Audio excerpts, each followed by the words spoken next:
we've heard of the Mississippi Miracle and just everything that has happened. And we used to say, at least we're not Mississippi. Now they say at least we're not Oklahoma. What is Oklahoma Competes? Yeah, so Oklahoma Competes is really a wide-ranging effort from the State Chamber of Oklahoma. Try to understand what is it that's keeping Oklahoma from being more economically competitive. And so when you start to look into the data of Oklahoma Competes and you really start to look at GDP, per capita GDP, all the things that you measure the productivity of your economy, Oklahoma is lagging every state in our region. And so for us, we're trying to understand why is that and what are the things that we can do to address it. And it turns out that there's a number of things you can do to address it. And there's some areas that Oklahoma does a really, really good job in. We're really great in infrastructure. We're really great in terms of a place for Oklahoma businesses to be. We've got a great legal environment, got a great tax environment.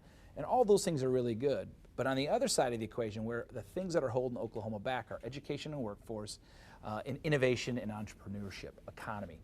We don't have the kind of economy that really creates and innovates. And that's what really drives GDP. And on the education side, there's a lot of things we can do to improve outcomes there. Before we get deep into that, is it really, obviously these numbers are ugly, but is it so ugly that businesses don't want to come here? I think it's a challenge. I think the numbers are reflected in what business leaders say is important to them. So for 5 years running, we have run a survey of businesses all across the state, our members, non-members, members of the Oklahoma Business Roundtable as well. And we've asked them what is their biggest challenge, the biggest thing that they wake up in the middle of the night worried about, can their business survive and grow in Oklahoma? And for 5 years running, it's been education and workforce. So I think it really manifests itself through that. And I think where I take some personal responsibility from the business community is we haven't spent a lot of time digging into kind of the root causes of some of these workforce challenges that we have. We're kind of dealing with the workforce challenges, post K-12 graduation. And why are we not getting the students we want, either out of career tech or out of higher ed, or not getting enough of them? But we haven't spent enough time in understanding what is going on in the pre-K through third grade level to get students ready to be literate, to be able to go learn their way through 12th grade, get the certification they want, go on to higher ed, go on to career tech, and then they get into the workforce. And so I take a little bit of responsibility on behalf of the business community. We need to spend more time digging into the pre-K through third grade stuff because it so sets the table for all that success down the road. Is everyone on the same page? Are we done being in the bottom? Are we all ready to go now? I would love to say yes, and I don't think that we are, but I also do think that there is a significant awakening to understanding that this is a big issue for Oklahoma.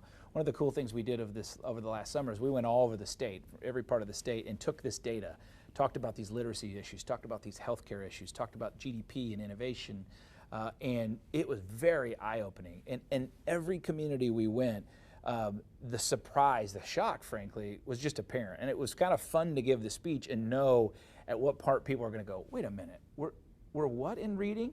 And they just didn't understand it. So I think you can't say you don't know anymore as much, at least from the state chamber and our members. We know, and we're embracing the challenge of being part of the solution. So I think there's an awakening.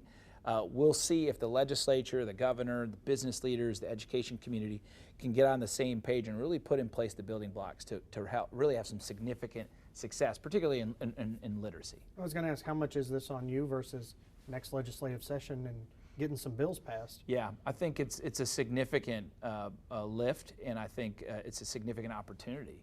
But I also think we've heard and seen over the last few weeks a lot of political leaders talking about this that haven't talked about it before, and that's a big thing.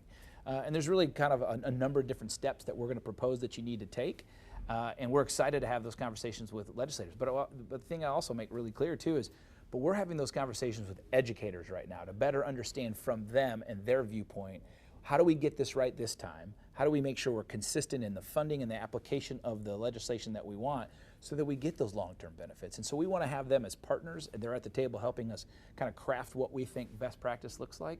So we're not just bringing something to the legislature that's not well thought out and doesn't engage the people who are going to actually go ask to implement it. There's an idea, get them involved, right? And so those conversations are ongoing. We had some today, and it's been eye-opening every time. And there's a lot of energy behind getting this right. What does this look like in the coming months? What should if I'm watching at home, Yeah. what does this look like to me raising a child? Yeah.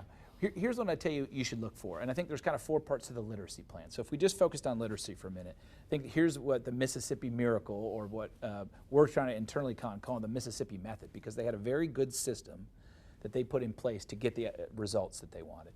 First thing they did is they got alignment amongst their higher ed institutions that were teaching teachers, right? To make sure that they were all taught the same curriculum on the science of reading. And so they're all being taught the same curriculum. So in Mississippi, if you're coming out and you're going to be a 3rd grade or 2nd grade or 1st grade teacher, and part of your job is literacy training, teaching kids how to read, you've all been trained in the same system now in Mississippi. So that makes it really easy when those students get out into Mississippi public schools. Now they're just implementing that curriculum throughout the school, right? So job 1 was that, and they got them on board. Second job was to make sure that every school system was using that same science of reading, right? So you have consistency across Mississippi in terms of the curriculum being used. The students coming in to be teachers were trained on it, and the systems were using it. Third thing they did is they brought in literacy coaches to make sure that the teachers that were in the system were coached up and had professional development on the science of reading. Great, right? Now, so you've got those 3 building blocks in place. And then the last thing that they did was a retention piece, meaning that they did more testing, and they wanted to make sure that they were tracking students. And it doesn't just start in 3rd grade, it's pre-K through 3rd grade. Throughout those years, they were testing to make sure those students were progressing at grade level. And then at the end of 3rd grade, if you couldn't read at a 3rd grade level, that's where there was a gate, they call it, or a retention policy that said, hold on, we're not going to allow you to advance to 4th grade because you're not ready yet. And then they had some intervention where coaches would come in and tutors would come in and help get those students. So they went from an 80% failure rate to a 90% passage rate now. And so there aren't a bunch of students getting held back, and they're getting the help they need. And I like to think of the retention policy as kind of the safety net. We're just making sure that we've taught you what you need to know in order to be literate at grade level at the end of your 3rd grade instruction. So if we can put those parts in place in Oklahoma, we can have the same success that Mississippi did, and we can do it better. We live in a time of instant gratification. How fast can you get this turned around? I agree, and I think what we're really lucky is that Mississippi did this 12 years ago. And think about the technological evolution that we've had in the United States since then, with broadband access, with digital learning, with AI, with machine learning. So I think we can get the literacy coaches out, we can get the curriculum spread, and this is where the legislature is going to have to step up and say, we need standards, and we want it to be taught in every classroom, also at every university. We want it taught in every classroom, and then we want the State Department of Education to fairly measure that progress. There can't just be an end of the instruction test at the end of 3rd grade, and if you fail, you're done.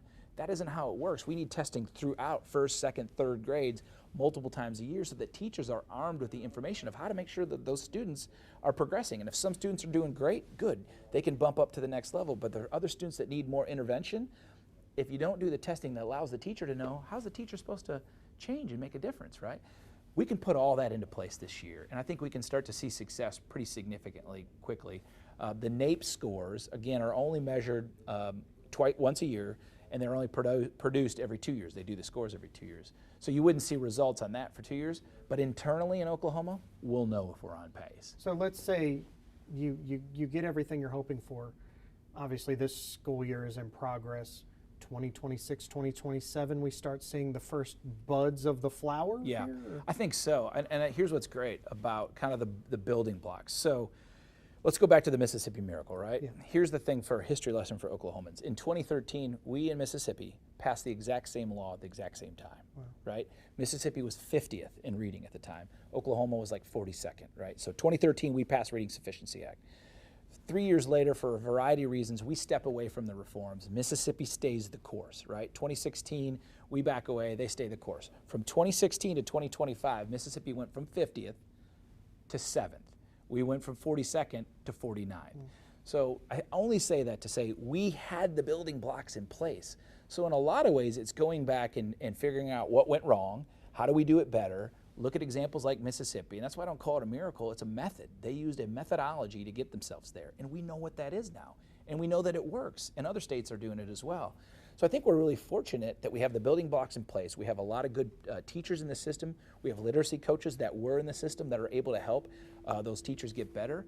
If we'd redeploy those assets and empower them with the full force and backing of the state and the funding that they need to go do that, we can do this quickly. and we can see results very quickly. I think we can see results in just a few short years, if not more.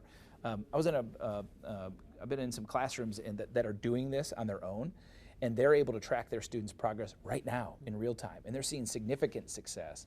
We can do the same thing statewide. So let me ask you this, I'm running out of time, but do you think even the fact that we're trying will attract businesses to Oklahoma? Absolutely. I mean, it seems like we've been just so stuck. It's like, hey, we're at least trying. Please consider moving here. Absolutely. And we talk, and there's legislation, and we've run it before, and there's always talk about how Oklahoma needs to do a better job of promoting itself, right? We're not really good on promoting ourselves in the national Oklahoma's scale. more than okay. Right. Amen. Amen, brother. And Matt Pinnell, our lieutenant governor, who is feverish about this, would agree with you. But imagine if our story, our national story, was we led the nation in literacy improvement. To your exact point, do you think that would be attractive to businesses thinking about relocating here? Yeah. That the national headlines aren't 50th in education, they're #1 in improvement in literacy.